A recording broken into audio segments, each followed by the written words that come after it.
They say if you want to know someone's true nature, strip away everything that makes them powerful. That night, Michael Hayes did exactly that.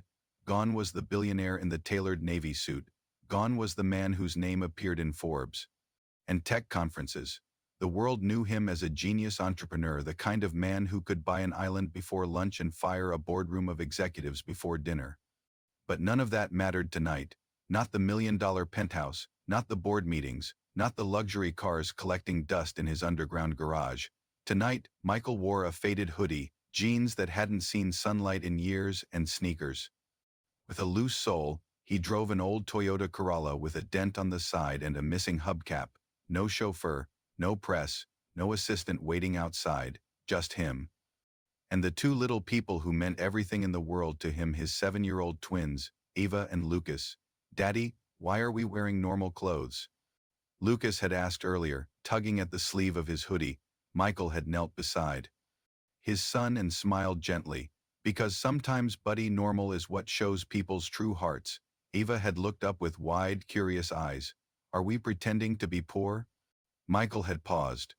"We're not pretending, we're just not showing everything. Tonight we're just like everyone else," because that was the test. He didn't want another gold digger. He didn't want someone dazzled by his last name or seduced by his wealth. He'd had that before 3 times, in fact, and each one had ended with the same cold silence in courtrooms, custody fights, and smiles that disappeared the moment the camera did. So this time, he was doing something different. A blind date.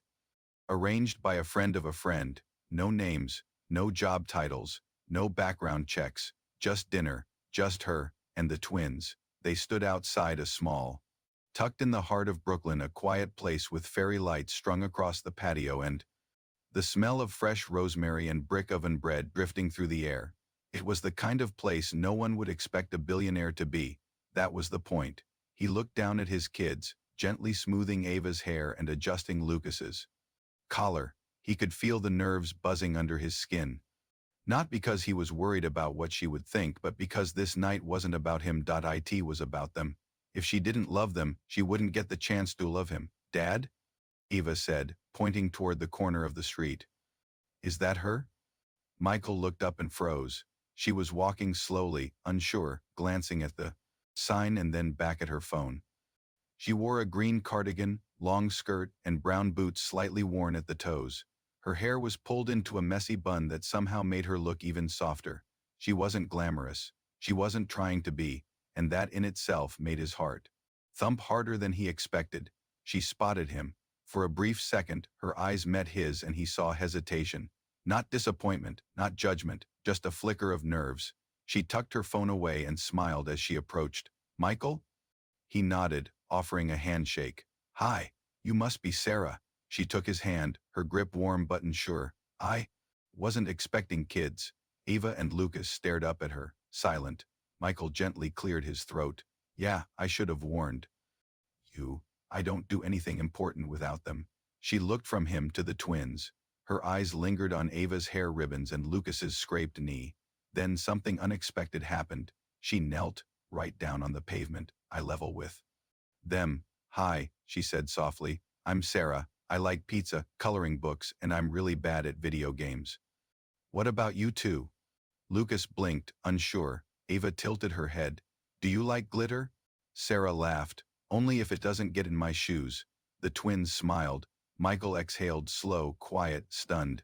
She hadn't looked at him once since kneeling. She wasn't performing. She wasn't calculating. She was just present. And in that moment, Michael felt something crack in his chest. Something he'd been guarding tightly since the day his ex-wife slammed the door and never came back, since the tabloids made his divorce a blood sport, since trust became something he gave to no one. But here was this woman talking to his children like they mattered, like they were the date they walked into the, and she didn't reach for the wine list or glance at the menu prices. She helped Lucas unfold his napkin and asked Ava if school was fun this week. Michael sat across from her, quietly studying every move. She looked up at him finally. "So, what do you do?" He smiled faintly. "Right now, just trying to be a good dad." She nodded. "That's a pretty big job." The way she said it like it mattered made his chest take. As the server came to take their order, Sarah leaned over to whisper to Ava, letting her pick a dessert for the table. Lucas reached across to show her his paper airplane folded from the kids' menu. She treated it like gold. Michael watched in silence. This woman might be the most real thing that had walked into his life in years, and the crazy part. She didn't even know who he really was, but something told him it wouldn't have made a difference, not to her. Not after the way she hugged his daughter, listened to his son, and looked at him like he was just a man, not a title, and for the first time in a long time. That felt like enough. Inside, the softly lit warmth hummed in the air, laced with the scent of fresh rosemary, garlic, and baked sourdough. The walls were lined with old brick, and shelves stacked with books and teacups gave the space a lived-in, almost magical feel. A string of soft yellow lights glowed above their table, casting golden halos across everyone's faces. Michael had chosen this place deliberately. No polished floors, no valet, no paparazzi. Just honest food and an atmosphere quiet enough to hear the heartbeat of a conversation. He watched Sarah as she gently unfolded her napkin and tucked it into her lap, her fingers trembling just slightly. The kids were already giggling. Lucas, with his crayon-gripped fingers attacking the paper menu, Ava leaning into Sarah's side like they'd known her for more than 10 minutes. Sarah wasn't fazed. She slid the coloring page closer to Lucas, asking if she could help with the rocket ship he was trying to draw, then reached for her glass of water as if this dinner wasn't a test. But to Michael, it was exactly that. Every smile, every pause, every glance at the kids. He studied her like he did software launches, carefully, quietly, scanning for red flags in the code. Only this time, the stakes were infinitely more personal. Ava reached for her apple juice and predictably knocked the glass over. It toppled with a soft thud, the golden liquid spilling across the table in a sudden wave. For a split second, the world seemed to stop. Michael stiffened, ready for that all-too-familiar grimace, disapproval. A joke at the kid's expense, a reason to sigh and say, "This is too much," but it didn't come. Sarah's reaction was instant and shockingly graceful. "Oh no," she said softly, laughing gently as she grabbed a napkin and began dabbing at the spill. "It's okay, sweetie. That happens to me every single time I order juice at school."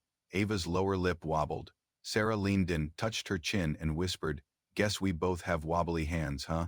The little girl smiled. The crisis melted. Michael blinked. Not once had Sarah looked to him to fix the mess. She didn't wait for a server. She didn't react with frustration. She simply helped, as if helping a child was just part of being human, not a burden. The waiter came with warm bread and a flickering candle. Lucas tugged at Sarah's sleeve, asking if she wanted to hear a knock-knock joke. She said yes before he could even finish the sentence. "Knock knock. Who's there?" "Olive." "Olive who?" "Olive you." She threw her head back and laughed, not a polite chuckle, but the real kind. Lucas beamed. Michael felt something unfamiliar stir in his chest. His phone buzzed in his jacket pocket, probably a board update or an alert from security. He didn't check. Instead, he leaned back and simply watched her. "So," she said, finally turning to him, "what do you do?"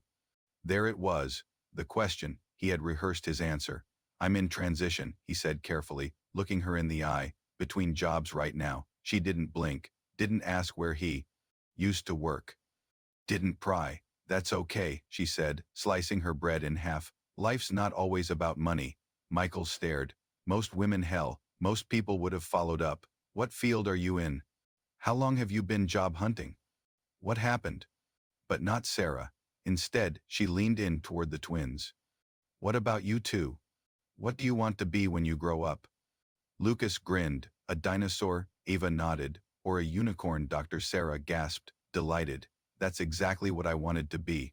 They laughed together, a strange harmony that made the table feel more like a family dinner than a first date. Their food arrived: chicken Alfredo, grilled cheese, a small margarita pizza. Sarah offered the kids her crust, the crunchy parts the best, and Michael watched her break it in half like it was an old habit. She fed people, with her hands, her words, her laughter. He couldn't remember the last time someone had fed him anything real. Between bites of pasta, she spoke about her students. The boy who kept bringing a frog to class. The girl who only read books upside down but still managed to be the smartest in the room. She spoke with passion, with a sparkle. That wasn't practiced. Her eyes came alive when she mentioned the arts program being cut. Her brow furrowed when she explained how she stayed late some nights to help a few of the struggling kids with math. She never mentioned her own struggles. Not once did she complain about her salary or the late nights or the broken copier at school. She didn't speak like someone who expected rescue. She spoke like someone who gave rescue. Michael chewed slowly, taking her in. This woman in a cardigan, with breadcrumbs on her lip and glitter from Ava's sticker still stuck to her arm, she had no idea who he was, or maybe. She didn't care. After dessert, Sarah excused herself to wash her hands. Ava and Lucas were coloring again, this time drawing rockets and stars and what looked like a stick figure family of 4. "Daddy," Ava said, not looking up, "can we see her again?" Michael felt the breath leave his chest. Lucas chimed in, "She smells like vanilla and laughs like cartoons." He swallowed hard. Sarah returned and sat down, brushing the kids' hair from their foreheads. "Thank you for tonight," she said. To Michael, "I didn't expect it to be so warm." He looked at her, really looked at her, and something inside him cracked open. "Neither did I," he whispered. And for the first time in years, Michael Hayes, billionaire, felt like he didn't have to hide, not behind his wealth, not behind his title, and maybe not behind his fear. The check arrived nestled inside a black leather folder, slid discreetly onto the edge of their table by the waiter with a soft, practiced smile. Michael glanced at it, heart thudding harder than he cared to admit. This was the moment he'd planned. It rehearsed it, hoped it wouldn't backfire. As Sarah reached for her purse to retrieve lip balm, Michael leaned back in his seat and slipped a hand into his jacket pocket. He hesitated for one extra second, just enough to feel the weight of his old habits trying to rise. The instinct to wave off the bill, flash a card that bore no limits, and have it all handled before the table even noticed. But he stopped himself. Instead, he frowned slightly, furrowed his brows like a man suddenly realizing something unpleasant. He patted the other side of his jacket, checked his back pocket, then leaned forward with a tight smile, exhaling a carefully placed breath. "Oh no," he said, shaking his head lightly. "I think I forgot my wallet." Ava and Lucas didn't even notice they were busy sharing the last chocolate drizzle from their dessert plate. But Sarah looked up, blinking once, and Michael braced himself. This was the moment he had dreaded and anticipated in equal measure. He'd seen the shift before.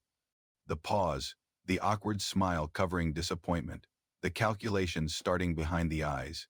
He'd seen people recoil with that barely hidden "oh," suddenly unsure if the evening was even worth the time. He waited for that pause now, but it never came. Instead, Sarah smiled, not wide or dramatic, just simple and kind. She reached into her bag, pulled out a slim navy wallet, and said with absolute ease, "Don't worry, I've got it tonight." No hesitation. No fuss, like it was the most natural thing in the world. Michael couldn't move. She placed her card into the bill folder, tucked it closed, and handed it back to the waiter without ceremony. No big gestures, no looking at him like he owed her anything, just grace. "Are you sure?" he asked softly, almost out of habit.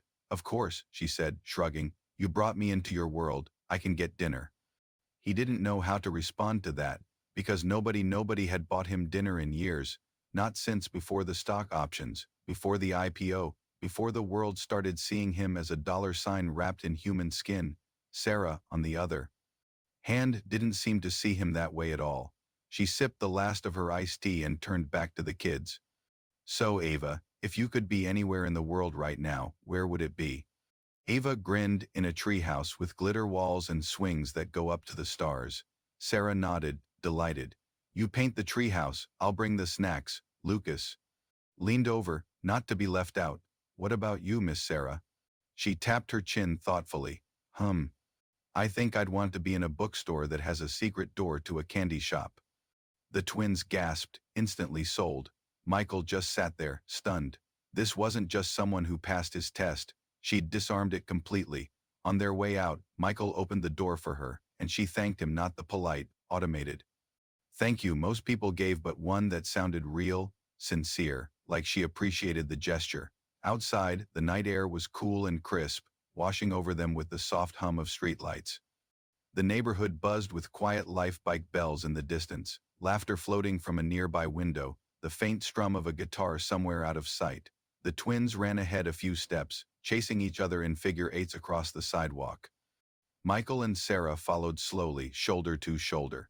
"You didn't have to do that," he said finally, keeping his voice low. "I know," she said, "but I wanted to." He glanced sideways at her. Most people would have hesitated, or at least looked surprised. She chuckled. "Michael, it's just dinner.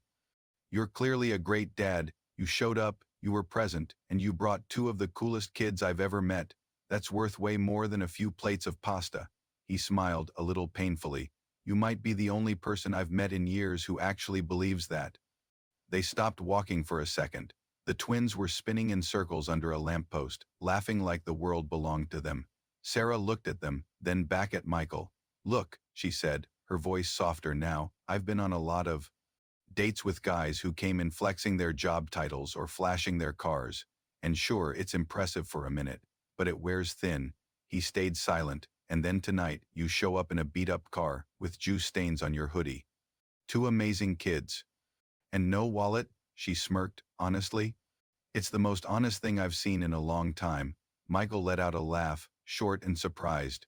"You think this was honest?" Sarah looked him dead in the eye. "I think this was real, and I'll take real over perfect any day." Ava ran up and grabbed Sarah's hand. "Will you come with us again next time?" Sarah's hand curled gently around the girls. "If your dad says it's okay, I'd love to." Lucas joined them and immediately took her other hand.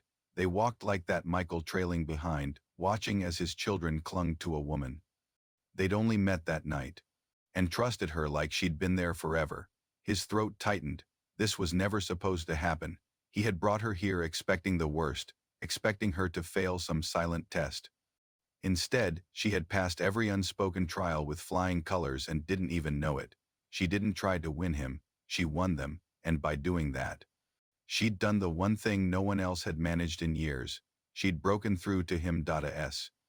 They reached her car. Sarah turned to Michael. "Thank you for tonight," she said. "It's been a long time since I laughed like that." He nodded, barely able to speak. "Me too," he whispered. She smiled one last time, kissed both twins on the forehead, and got into her car. Michael stood there on the curb, his kids beside him, hearts full and spinning, and for the first time since his divorce, since the heartbreak, since the world made him cynical, he felt something impossible: hope. The evening air had turned crisp by the time they stepped out of the city, humming quietly around them like a song winding down for the night. Streetlights stretched their amber glow across the pavement, and the sidewalks shimmered faintly from the mist left behind by an earlier rain. The twins skipped ahead, energized by dessert and stories, their laughter echoing off brick walls and iron fences. Michael followed beside Sarah, his hands stuffed into his pockets, not from the cold, but from nerves he couldn't quite explain. They hadn't made any plans beyond dinner. There was no script for what came next, and yet, as they reached the edge of the parking lot where Sarah's car waited, something unspoken hung between them, warm, delicate, and dangerous. "Do you always bring your kids on first dates?" she asked, a soft grin playing on her lips.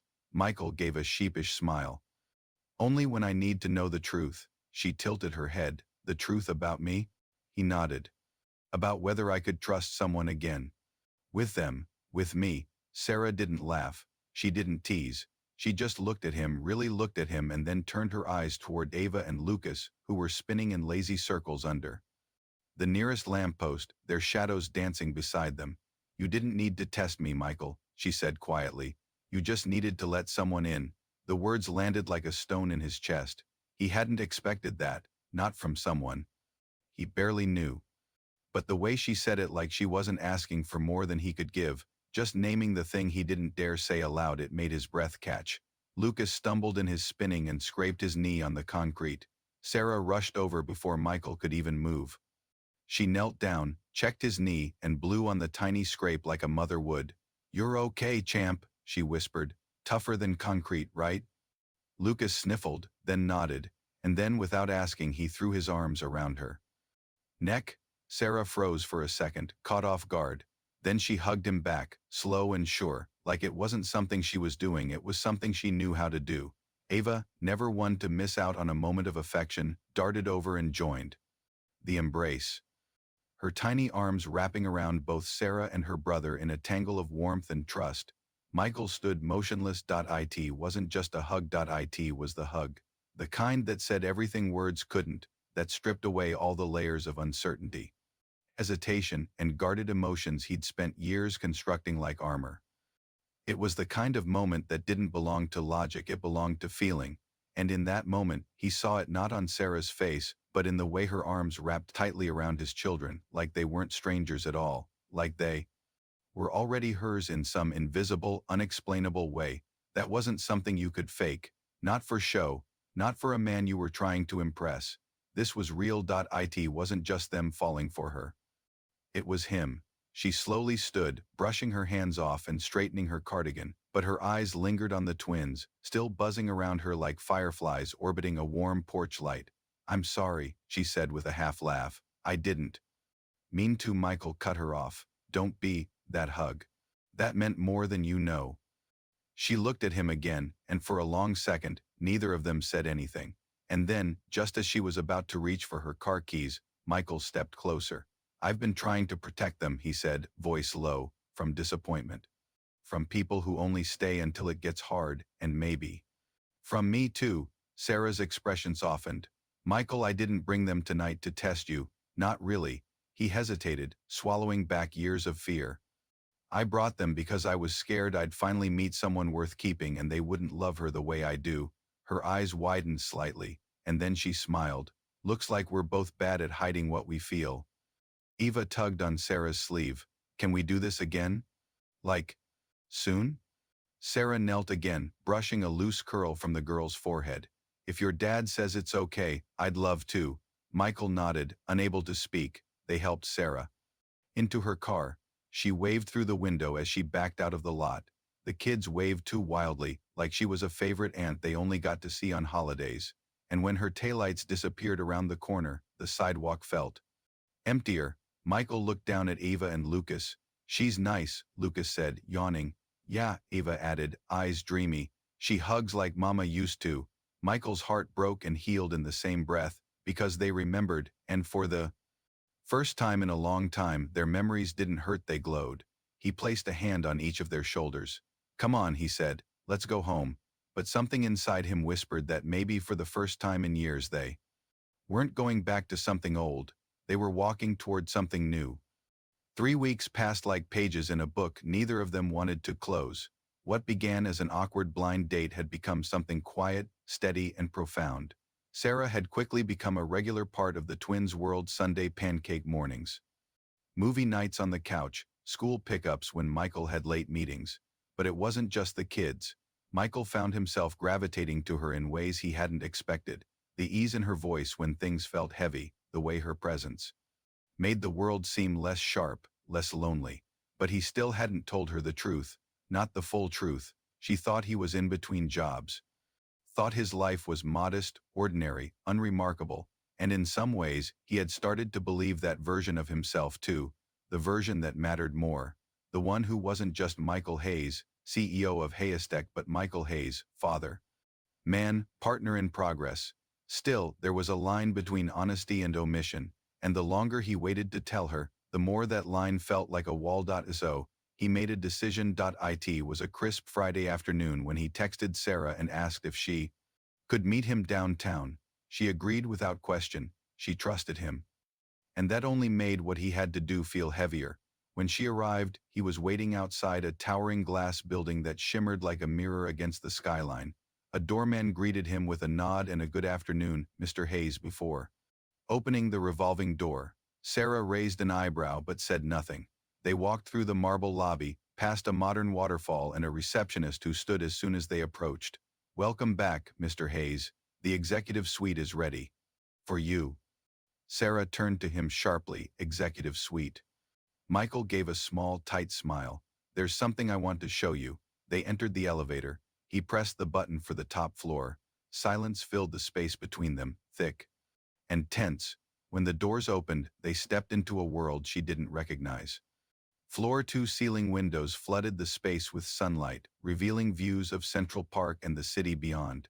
Sleek furniture, abstract art, and glass-walled offices stretched across the floor on the wall behind the main desk in bold brushed steel were the words, Hayestech Innovations. Sarah froze. Her gaze traveled slowly to the framed magazine covers lining the hallway. Forbes, Tech Weekly, Business Monthly. Each one bore the same name, the same face, his, your. The Michael Hayes. Her voice was a whisper, caught between disbelief and something else. He nodded, watching her closely. You lied, she said. It wasn't a question. He stepped closer. I didn't lie, I just didn't tell you everything. She stared at him, eyes searching his face like it had become foreign. You said you were between jobs. I said that because I didn't want you to see this first. I wanted you to see me, the man who makes cereal at AM, who forgets to buy glitter, who's terrified of messing up with his kids. I wanted to know if you could care for them for me without all this noise. She looked down, her fingers twitching slightly. You brought me into your life, but it wasn't real. I was falling for someone who didn't exist. Michael reached out, gently taking her hand.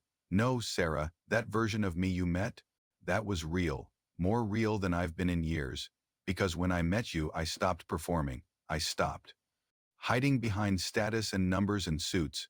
I let you in, and I was terrified. Silence again. Then she pulled her hand away. I'm not mad because you're rich, she said quietly. I'm mad because you didn't think I could handle it. Michael's chest tightened. I wanted to protect what we were building, he said. It's been so long since someone saw me and not the title, and you. You never once asked me about my bank account. You never treated me like an opportunity. You hugged my kids like they were yours. That's the only kind of wealth I care about now. She didn't answer. Instead, she walked toward the window, staring out over the city like it might give her clarity. I grew up with nothing, she finally said. Hand-me-down shoes, second-hand books. I've been treated like a charity case more times than I can count. So when I started dating again, I told myself, no more fantasy, no more games, just honest people trying their best. Michael moved behind her. I was scared that if I showed you this life too soon, I'd lose the version of us that felt simple. True, I never wanted to trick you. I just wanted to be worthy of you. She turned to face him, and for the first time since they stepped into the building, she smiled. Not a big one. Not a dramatic fairy tale ending smile. Just a small, tired, but genuine one. You could have told me you were broke or a billionaire, she said softly. I still would have hugged those kids the same. Michael felt everything inside him. Release. Years of tension, of doubt, of fear that no one could ever love him without conditions. Now he knew she didn't love the money. She loved the man who showed up in old jeans, held his daughter's hand, and forgot his wallet. He stepped closer, gently brushing a curl behind her ear. So, where does this leave us? Sarah looked at him. It leaves us honest, she whispered. Finally, he laughed, just once, a laugh full of relief. Then he reached for her, and she stepped into him like it was where she'd been. Heading all along, outside the window, the city moved fast. But inside that office, everything slowed. And for the first time in years, Michael wasn't looking for love, because he had already found it.